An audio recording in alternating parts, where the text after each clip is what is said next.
Okay. Hello. It's now afternoon. And here's what I got to say. I've said it before and I'll say it again. The first time I said it was because Abba and Preach had did a video about how you can't the population is only 1% narcissistic. Um, and so not everybody that you meet can be a narcissist. And I had said that G's not a narcissist. He's an avoidant. And avoidance, it's very hard to tell the difference between avoidant and dismissive because avoidant is kind of like the last tier before you start getting into personality disorders on either spectrum, like anxious attachment. There's a fine line between anxious attachment and borderline personality disorder. And there's a fine line between avoidant attachment and narcissistic personality disorder. It's like a fine line. Okay. Um, I don't think that G is a narcissist, or rather, I don't think that he has narcissistic personality disorder. I'm not a therapist, though. I'm not qualified. But what I think I'm witnessing is, I'll take my own words, stay around them too long, and people will not know the difference. Okay, so I believe that uh, he's been heavily influenced by someone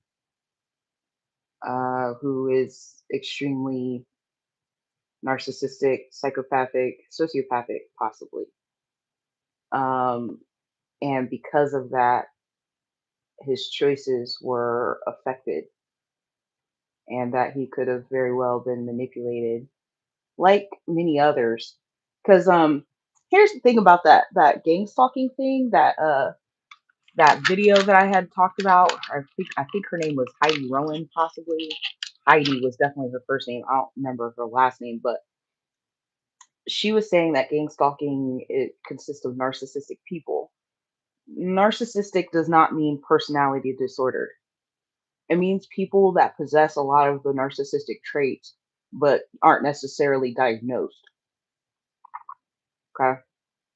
Or diagnosable, because you have to have, like, I think it's 3 out of 5 or 5 out of 9. Don't quote me. It's one or the other.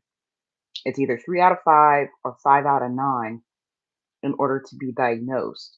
So some of those people will possess 2 out of 3 or 4 out of 5. Um, and so it makes them more susceptible, it let's say you got this trait, and you then are now tethered. That's not the word. I'm struggling with my words. It's the full moon and other things, but it's not. You guys end up being like your human magnet. We'll use that. I forgot who wrote that book all of a sudden, but your human magnet will then bring you together because you got this narcissistic trait, and now you are relating to this actual narcissistic personality disorder individual based off that one trait that you may have, 2 traits, 3 traits, however many traits, but you're still not fully someone who has narcissistic personality disorder. So um, when I did that post, excuse me, when I did that post the other day, and it wasn't the other day. You know how time is flying by fast because this video was streamed 2 weeks ago. um, I don't know how, but here's what you should know. I was talking about how the the victim is is often perceived as the narcissist because of their behavior. And I did reference some of G's behaviors, but fully I don't believe that G is someone who has narcissistic personality disorder. I believe that he is had surrounded himself with people that did, possibly. You know, the problem is, if that's the case, the attempts to hide it are my problem here. um, the lying about it is the problem here now. Um, I'm still struggling with that. I'm still struggling with that. I'm still mad. I'm still angry. But there's different uh, levels of grief, and I haven't moved past the anger about it yet.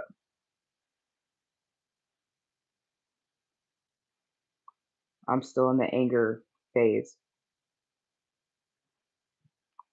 The stages of grief are denial, anger, bargaining, depression, and acceptance. And those don't. There's some people who say seven. That includes shock and reconstruction, right? Reconstructing, construction, or testing, right? And those don't go in order. Um, you can go from anger to denial, back to anger, all the way to acceptance, and back to depression again. You know, um, so I've gone through many phases, and I've kind of just been stuck in the anger phase, and that is because I'm gonna explain this. Here's what's happened. Um, as far back as I can remember, okay, and I can remember pretty far back, which is weird. I asked my therapist, is that normal? And apparently it is, but like one of my first memories, like I was really, really, really young. I know I was under the age of 5. I was sat down on the top step, and my finger was placed in the door and intentionally closed in the door, and I was made to sit there. I don't know for how long. I'm under 5, so I don't have any sense of time. But that is one of my first memories of abuse. They put my finger in a door, they closed the door on my finger, and they made me sit there. Okay. I've had to, since that time, however old I was, I'm thinking I was like 3. I think my siblings were around, so that would have made me like 3 or 4 years old. And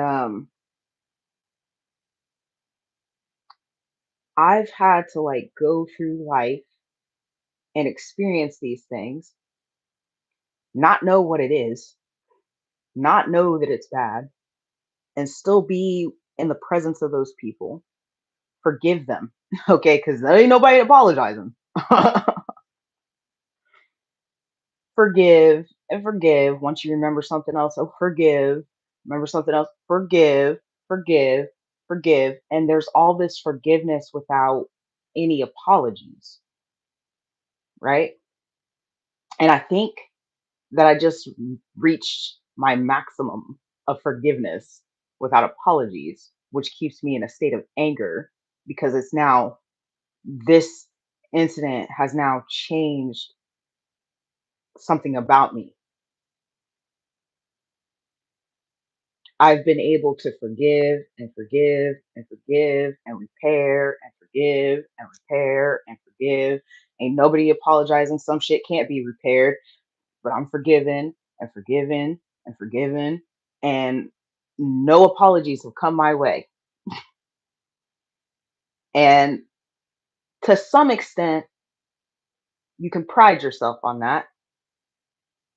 But there is a level of that that makes me weak, right? Because like when people talk about why people keep taking advantage of you, well, you start repairing before they've even offered an apology, so they think they could just keep getting away with shit, right? And I've witnessed that trend within this situation. You done ghosted me, but hey, do you want to work this shit out before anybody says anything? You want to work this shit out? I just want to keep the peace. I don't want to lose you. I'd rather just step up and try to repair it, right? So this time I'm like forced not to forgive without apology. And that's changing something. It doesn't necessarily mean it's negative per se, but because I was trained to forgive and forgive and forgive and forgive and repair and repair, and I'm sorry and I'm sorry and I'm sorry, even though I didn't do anything wrong. I'm sorry, I'm sorry, I'm sorry, right? When I do something wrong, I'm sorry, I'm sorry, I'm sorry. It just looks like I'm wrong all the fucking time.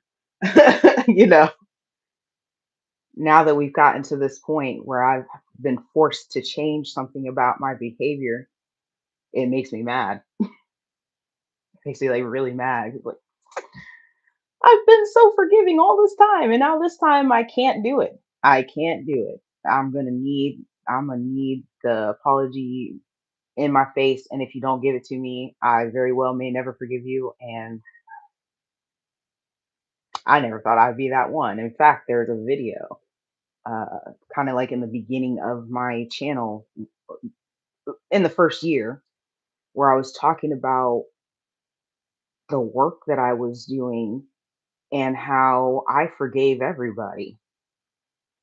And that assisted some of the stuff that I was doing because I had so much forgiveness.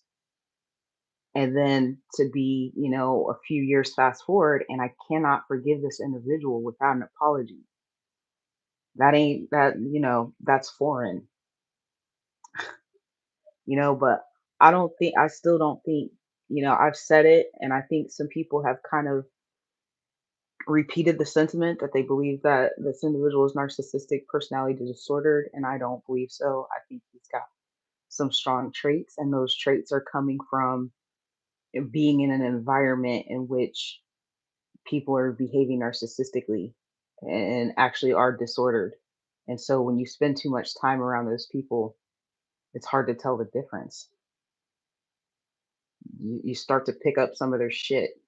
You start to behave like them. You start to, that's the whole point of that video. Uh, you know, the video was to show that, okay, I'm not actually the problem. This person is the problem, but it doesn't necessarily mean that they have the personality disorder. They have the high traits. And my personal belief is that he has the high traits because he's around someone who's actually got the disorder.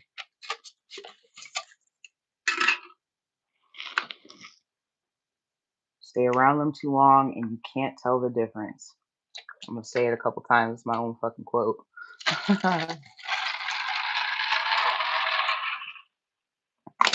So I wanted to put that out there because every once in a while, if you haven't said anything to me, I'm fine with that. I present you, but sometimes you'll come and you'll say something like I'm talking down on you or something, and I'm not. I'm just defending myself. Okay. But I don't think that every single person that is a part of this system, a part of this production, is narcissistic personality disordered. I think that because we're in a narcissistic paradigm, everyone has narcissistic traits. A child is literally born a little narcissist. Okay. Children have no self awareness. Okay. You have to teach them not to be narcissistic and you have to lead them into their self awareness. So, um, like we literally come onto this earth narcissistic. And then with our self awareness, we become better people and treat people better. Aaron's coming upon that. He's a little late, I think, but I would expect that because of his experiences and his lack of stability at his earlier years affected his self awareness. But he's coming, he's there, you know. Um, so I don't think every person involved in the production and in the system has narcissistic personality disorder. Excuse me. They just um, they are possibly not aware enough to know that they possess those traits. Even myself has had to address that. I've mentioned that at some point in time in life, specifically when I'm pregnant and traumatized, I go into that low level narcissism and behave on a level of survival. Okay. Um, Meeting G, uh, hanging out with G, that was low level narcissism. When I was unable to tell him that I had an STD because I was fearful that I would not be able to survive his rejection at the time. Okay. But when I got into a healthy space, I was able to speak on it and work through it. Um, and it's not, uh, I watched a video. I wish I saved it. Actually, I might have. Let's see if I saved it because I want to give her props before I use her rhetoric. I think I might have saved it. Hold on. Saved. Let's go in here. All posts that I saved. I didn't. Damn, I should have saved it. This woman had a wonderful point, okay? They say that healing, she was saying that healing is linear, right? Or healing is not linear is usually what they say. But she was saying, what if it's a spiral? So like you come in, dang, she did a diagram. Okay, you know when you see the spirals on the tree, right? Well, when you have an injury, what happens is that you'll spiral around that, and as you come to that point, eventually you'll still. Oh shit! Let me, let me see if I can do it with my fingers. So when you come to this point, this is the injury here. When you come to this point again, you don't have a full circle around it. It's kind of got that notch in it, but eventually, after so many circles around it, that notch won't be there anymore. It'll be a circle again. Okay. I don't think that's the right way to describe it, but I wish I would have saved the video because actually, can I find it? Do they save like I don't even know how to really use Instagram, okay? Or don't. So I wouldn't even know where to go, but we're gonna try to find it while we're sitting here. Likes. Oh, then we might be here for a while. I like everything. I like everything. Old girl cut her locks, and let's see here. I like 100 of that guy's videos. And we got Sukihana here. How many days ago was this? I'm sorry I'm doing this, but this is what I'm being led to do. Hopefully she pops up soon because I definitely liked the video.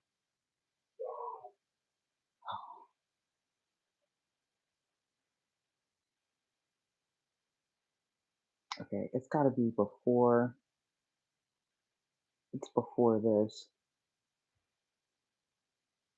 It's before that. Let me see.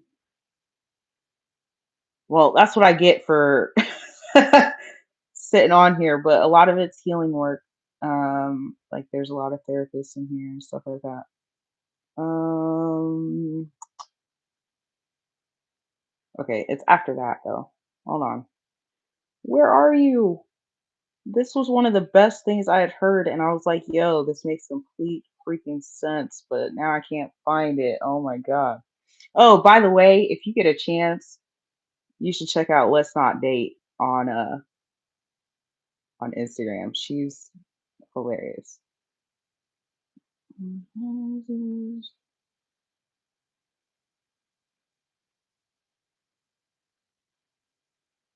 Okay. No success there.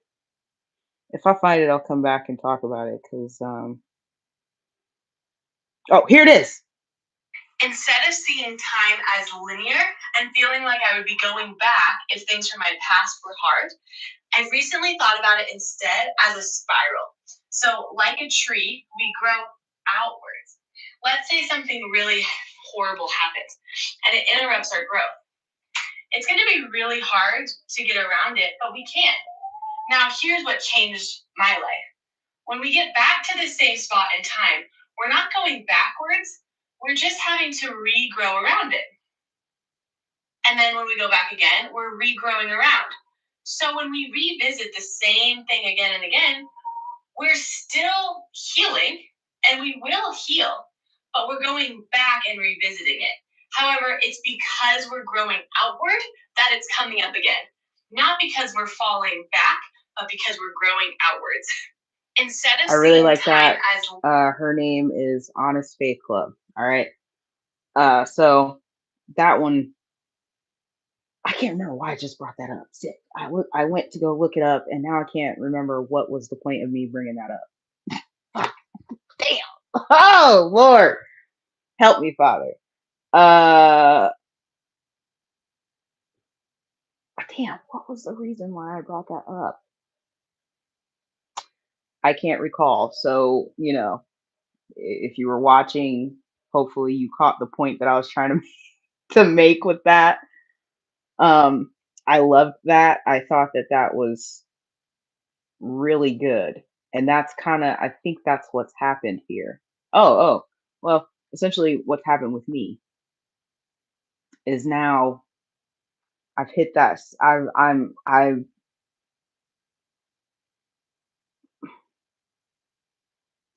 I've outgrown a particular pattern of forgiving people um, before there's an apology. And so now it's like made me question, you go into these moments of questioning your morality.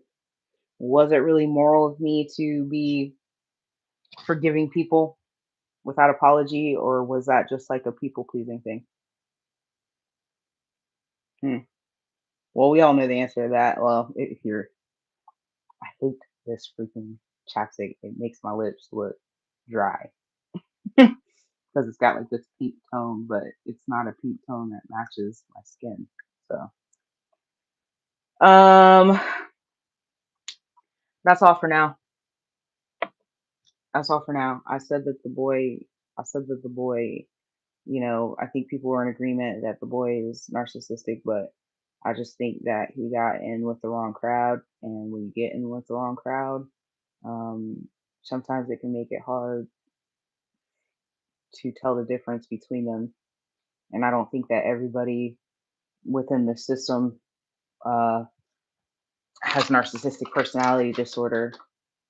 I think that a lot of you, especially because we have a tendency to judge, since you don't do something, that other person that's going through that struggle is evil, or,